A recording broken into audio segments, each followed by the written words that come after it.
Baik, sebelumnya Assalamualaikum warahmatullahi wabarakatuh.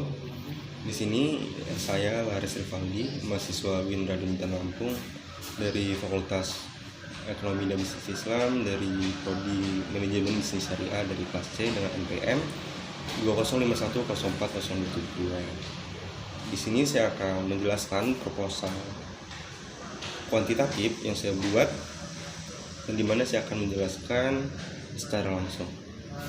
Di sini saya mengambil judul yaitu pengaruh demografi terhadap literasi keuangan dengan pengelolaan keuangan sebagai variabel moderasi. Yang pertama dari bab 1 pendahuluan ada penegasan judul. Adapun judul penelitian ini adalah pengaruh demografi terhadap literasi keuangan dengan pengelolaan keuangan sebagai variabel moderasi. Yang pertama, pengaruh. Pengaruh adalah kekuatan yang muncul dari suatu benda atau orang dan juga gejala dalam yang dapat memberikan perubahan terhadap apa-apa yang ada di sekelilingnya. Kedua ada demografi. Demografi adalah analisa statistik terhadap jumlah, distribusi, komposisi, serta komponen-komponen perubahannya, sedangkan studi kependudukan lebih mempersoalkan hubungan-hubungan antara variabel demografi dan variabel sistem lainnya. Lalu yang ketiga ada literasi keuangan. Literasi keuangan adalah pengetahuan yang mempengaruhi seseorang dalam hal menabung, meminjam, dan berinvestasi serta mengolah keuangan dan menekankan pada kemampuan untuk memahami konsep dasar dari ilmu ekonomi dan keuangan sehingga dapat menerapkannya secara tepat.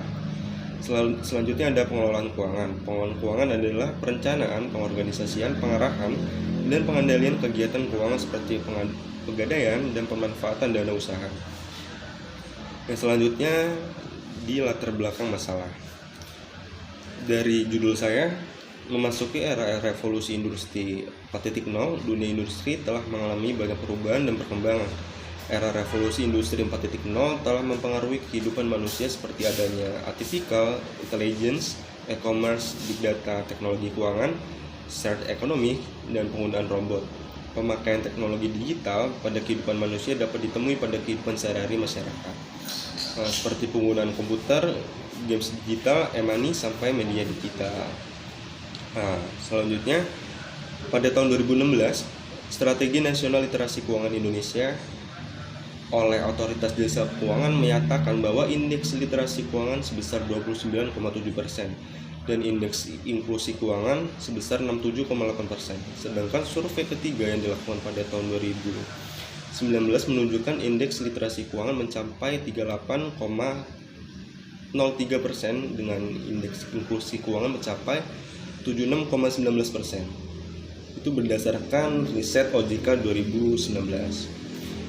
Sedangkan berdasarkan hasil survei dari tahun 2016 hingga 2019, indeks literasi keuangan dan inklusi keuangan masyarakat Indonesia masing-masing meningkat sebesar 8,33% dan 8,39%. Namun, indeks literasi keuangan tahun 2019 menurut Chandanflop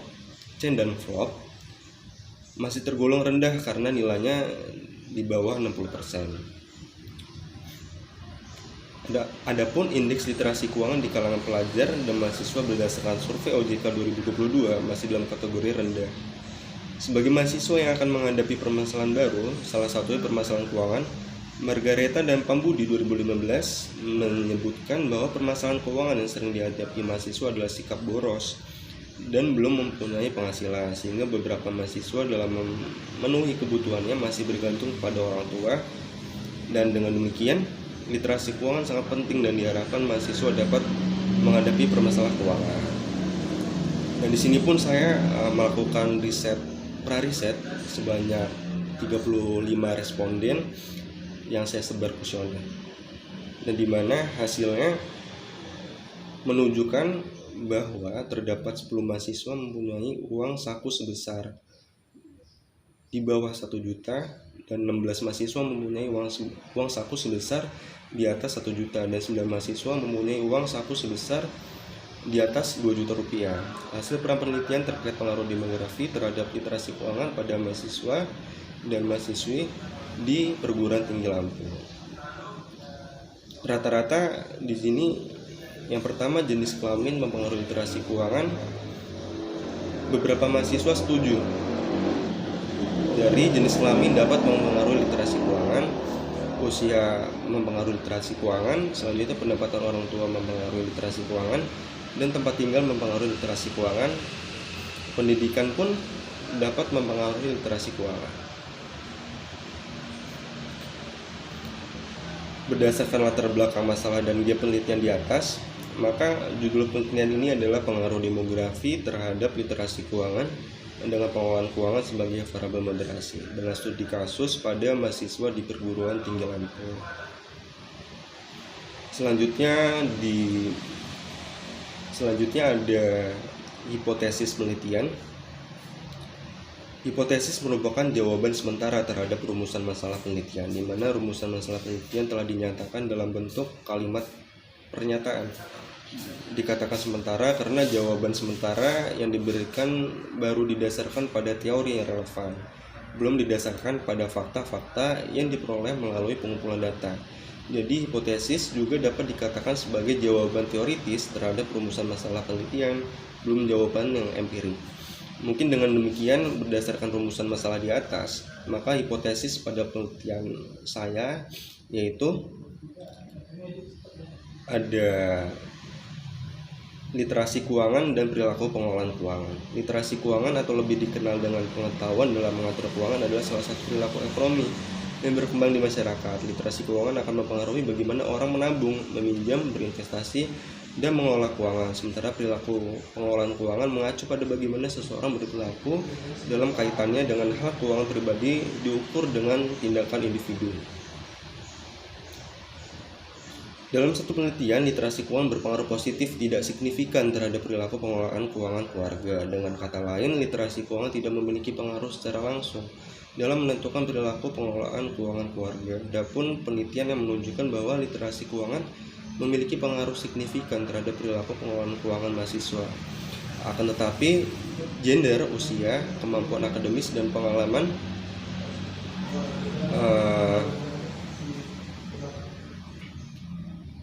pengalaman kerja tidak terbukti memiliki korelasi dengan perilaku pengelolaan keuangan. Berdasarkan uraian di atas, maka dapat diartikan bahwa literasi keuangan memiliki pengaruh signifikan terhadap perilaku pengelolaan keuangan. Dengan demikian, hipotesis pertama dalam penelitian ini adalah literasi keuangan berpengaruh positif dan signifikan terhadap perilaku pengelolaan keuangan masyarakat. Dan hipotesis yang terakhir, mungkin saya ambil literasi keuangan terhadap perilaku pengelolaan keuangan melalui niat. Literasi keuangan atau lebih dikenal dengan pengetahuan dalam mengatur keuangan adalah salah satu perilaku ekonomi yang berkembang di masyarakat. Literasi akan mempengaruhi bagaimana orang menabung, meminjam, berinvestasi, dan mengelola keuangan. Sementara perilaku pengelolaan keuangan mengacu pada bagaimana seseorang berperilaku dalam kaitannya dengan hal keuangan pribadi diukur dengan tindakan individu. Individu akan bertindak sesuai dengan kehendak niat yang dimilikinya. Niat perilaku merupakan penentu keputusan seseorang untuk melakukan atau tidak melakukan suatu tindakan atau perilaku. Maka hipotesis yang terakhir dalam penelitian ini ialah niat mampu memoderasi literasi keuangan terhadap perilaku pengelolaan keuangan masyarakat. Setelah dari hipotesis, mungkin saya akan menjelaskan penelitian terdahulu. Adapun penelitian terdahulu yang berkaitan dengan penelitian ini disajikan sebagai berikut. Yang pertama, ada penelitian dari Ida dan Cynthia dengan judul pengaruh financial literacy, financial knowledge, income terhadap financial management behavior. Hasil penelitian ini menunjukkan bahwa yang pertama, financial literasi berpengaruh positif terhadap financial management behavior. Yang kedua, financial knowledge berpengaruh positif terhadap financial management behavior. Yang ketiga, income berpengaruh positif terhadap financial management behavior. Yang kedua, ada penelitian dari Brian P. Kennedy dengan judul teori perilaku terencana dan literasi keuangan, model prediktif untuk utang kartu kredit. Adapun hasil penelitian ini menunjukkan bahwa literasi keuangan gagal memprediksi niat untuk menggunakan kartu kredit, namun positif korelasi ditemukan antara sikap terhadap kartu kredit dan jumlah utang kartu kredit. Dan adapun penelitian dari Muhammad Zaki Zahrian dengan judul Pengaruh Literasi Keuangan dengan Sikap Keuangan Terhadap Uang pada Perilaku Pengelolaan Keuangan Keluarga. Dengan hasil dalam penelitian ini menunjukkan bahwa literasi keuangan dan sikap keuangan terhadap uang tidak memiliki pengaruh yang signifikan terhadap perilaku pengelolaan keuangan keluarga. Dan yang terakhir ada penelitian dari Nia Zainati dengan judul Pengaruh Locus of Control dan Sikap Keuangan yang dimoderasi oleh niat terhadap perilaku pengelolaan keuangan keluarga. Dan dalam penelitian ini locus of control berpengaruh positif signifikan terhadap perilaku pengelolaan keuangan keluarga. Sikap keuangan berpengaruh positif namun tidak signifikan terhadap perilaku pengelolaan keuangan keluarga. Niat berperilaku mampu memoderasi sikap keuangan terhadap perilaku pengelolaan keuangan. Selanjutnya saya akan menjelaskan di bab 2 di tinjauan pustaka atau landasan teori. Yang pertama ada perspektif Islam tentang pengelolaan keuangan. Maqsid al-Syariah atau tujuan dari syariah adalah dasar yang sangat penting dalam pengelolaan keuangan Islami. Tujuan dari syariah Islam adalah agar manusia mendapatkan al-falah, yaitu keberhasilan atau kemenangan dalam kehidupan di dunia dan di alam akhirat nanti. Keberhasilan hidup di dunia dan di akhirat adalah jika berhasil memperoleh kesejahteraan dan kebahagiaan di dunia dan mendapatkan kesejahteraan di akhirat kelak. Tinjauan tentang pengelolaan keuangan secara tidak langsung dijelaskan dalam Quran Surat Al-Hasyr ayat 18. Lalu ada perspektif Islam tentang uang. Pada dasarnya Islam memandang uang hanya sebagai alat ukur, bukan sebagai barang dengan komoditas. Oleh karena itu, motif permintaan akan uang adalah untuk memenuhi kebutuhan transaksi atau money demand for transaction, bukan untuk spekulasi. Islam juga sangat menganjurkan penggunaan uang dalam pertukaran karena Rasulullah telah menyadari kelemahan dari salah satu bentuk pertukaran di zaman dahulu, yaitu barter atau bai al-muqayyadah, di mana barang saling dipertukarkan menurut Al-Jarul Roban. Selanjutnya ada Grand Theory. Yang pertama Theory of Rational Action atau teori tindakan beralasan. Teori ini pertama kali diperkenalkan oleh Martin Feshbein dan Ajzen. Teori ini menghubungkan antara keyakinan, sikap, kehendak, dan perilaku. Selanjutnya ada Theory of Planned Behavior. Theory of Planned Behavior yang merupakan pengembangan dari Theory of Rational Action atau TRA. Teori ini telah banyak digunakan dalam beberapa dekade terakhir untuk meneliti keinginan bahwa perilaku ditentukan oleh keinginan individu untuk melakukan atau tidak melakukan suatu perilaku tertentu atau sebaliknya. Selanjutnya ada pengertian perilaku pengelolaan keuangan atau Financial Management Behavior. Merupakan Financial Management Behavior berhubungan dengan tanggung jawab keuangan seseorang mengenai cara pengelolaan keuangan mereka. Tanggung jawab keuangan adalah proses pengelolaan uang dan aset lainnya dengan cara yang dianggap produktif. Selanjutnya ada pengertian niat berperilaku. Niat merupakan salah satu tahapan dari proses pengambilan keputusan etis. Niat merupakan kehendak, rencana, tekad, dan janji kepada diri sendiri untuk melakukan suatu hal tertentu. Dapat diartikan, individu akan bertindak sesuai dengan kehendak niat yang milikinya. Niat berperilaku merupakan penentuan keputusan seseorang untuk atau tidak melakukan suatu tindakan atau perilaku.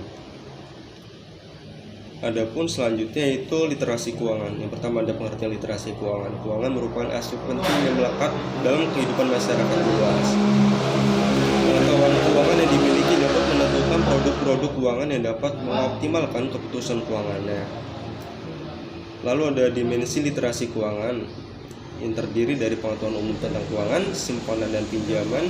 Lalu ada asuransi, investasi, dan keyakinan untuk melakukan literasi keuangan terhadap pengelolaan keuangan. Adapun pengertian sikap keuangan. Sikap keuangan adalah aplikasi dari prinsip-prinsip keuangan untuk menciptakan dan mempertahankan niat melalui pengambilan keputusan yang tepat dalam mengelola sumber daya. Sikap keuangan merupakan keadaan pikiran, pendapat serta penilaian tentang keuangan.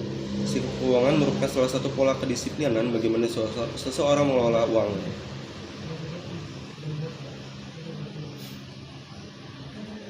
Di sini adapun kerangka pemikiran. Di sini saya menggunakan variabel X yaitu demografi, lalu variabel Y-nya literasi keuangan, dan Z-nya sebagai moderasi saya menggunakan pengelolaan keuangan, di mana nantinya variabel Z ini pengelolaan keuangan akan memoderasi antara variabel X dan variabelnya, yaitu variabel X-nya demografi dan variabelnya yaitu literasi keuangan. Selanjutnya ada di bab 3 yaitu metode penelitian.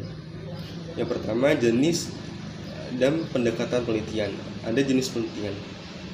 Penelitian pada dasarnya merupakan suatu kegiatan untuk memperoleh data atau informasi yang sangat berguna untuk mengetahui sesuatu, untuk memecahkan persoalan atau untuk mengembangkan ilmu pengetahuan. Dan jenis penelitian dalam penelitian ini adalah penelitian kuantitatif. Penelitian kuantitatif adalah penelitian dengan memperoleh data yang terbentuk angka atau data kuantitatif yang diangkakan. Selanjutnya ada pendekatan penelitian. Pendekatan yang digunakan dalam penelitian ini yaitu pendekatan asosiatif. Asosiatif adalah suatu penelitian yang menanyakan sebab akibat antara dua variabel atau lebih.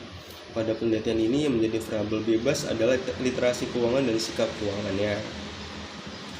Variabel terikatnya yaitu perilaku keuangan, dan variabel pemoderasi adalah niat ataupun pengelolaan keuangannya. Selanjutnya ada lokasi dan waktu penelitian. Yang pertama, lokasi penelitian. Adapun lokasi penelitian ini dilakukan di beberapa perguruan tinggi di Lampung, yaitu kita menyebar kuesioner kepada mahasiswa di perguruan tinggi Lampung. Dan waktu penelitiannya adapun waktu penelitian ini dilakukan pada bulan Maret, di mana saya melakukan pra-riset sebanyak 35 responden. Selanjutnya ada populasi dan sampel. Yang pertama ada populasi. Dalam penelitian, populasi digunakan untuk menyebutkan seluruh elemen atau anggota dari suatu wilayah yang menjadi sasaran penelitian atau merupakan keseluruhan dari objek penelitian. Yang kedua ada sampel. Sampel merupakan sebagian dari populasi. Sampel adalah bagian dari jumlah dan karakteristik yang dimiliki oleh populasi tersebut. Dan teknik pengambilan sampel yang digunakan dalam penelitian ini adalah purposive sampling dengan kriteria yang telah ditetapkan, yakni masyarakat yang berpenghasilan minimal sebesar 2 juta per bulannya ataupun di bawah 1 juta per bulannya. Dalam penelitian ini sampel yang diambil sebanyak 35 responden. Jenis dan sumber data. Jenis datanya data kualitatif dan data kuantitatif. Dan sumber datanya data primer, yaitu data yang langsung diperoleh dari pengisian kuesioner dengan masyarakat. Dan adapun data sekunder, yaitu data yang langsung diperoleh secara tidak langsung atau dari pihak lain. Dalam metode pengumpulan data, di sini saya menggunakan yang pertama kuesioner. Lalu yang kedua ada dari buku ataupun jurnal-jurnal saya cari untuk memenuhi dari judul yang saya buat ini. Selanjutnya ada metode pengolahan data. Di sini saya menggunakan uji validitas. Uji validitas mengetahui kelayakan butir-butir dalam suatu daftar konstruk pernyataan dalam mendefinisikan suatu variabel melalui masing-masing butir pertanyaan. Dalam mendefinisikan suatu variabel, menilai masing-masing butir pertanyaan dapat dilihat dari nilai correct in term total correlation.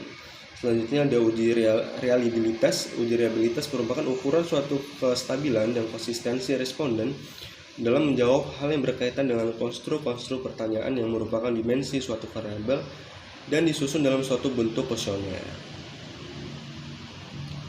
Di sini saya menggunakan teknik analisis data. Yang pertama, dalam menggunakan teknik analisis data menggunakan bantuan SPSS. Yang pertama ada uji asumsi klasik, yang dimana dalam penelitian ini uji asumsi klasik ini diperlukan terutama untuk penelitian yang menggunakan data primer. Dari uji asumsi klasik, selanjutnya saya dalam penelitian ini menggunakan uji hipotesis. Uji hipotesis merupakan uji yang dilakukan untuk melihat ada tidaknya pengaruh antar variabel serta untuk membuktikan hipotesis yang telah ditetapkan sebelumnya. Uji yang dilakukan dengan menggunakan analisis regresi berganda dan analisis jalur dengan bantuan SPSS, yang saya bantu dengan bantuan dari SPSS. Mungkin sekian pembahasan yang dapat saya jelaskan. Kurang lebihnya saya mohon maaf. Kepada Allah saya mohon ampun. Saya akhiri. Wassalamualaikum warahmatullahi wabarakatuh.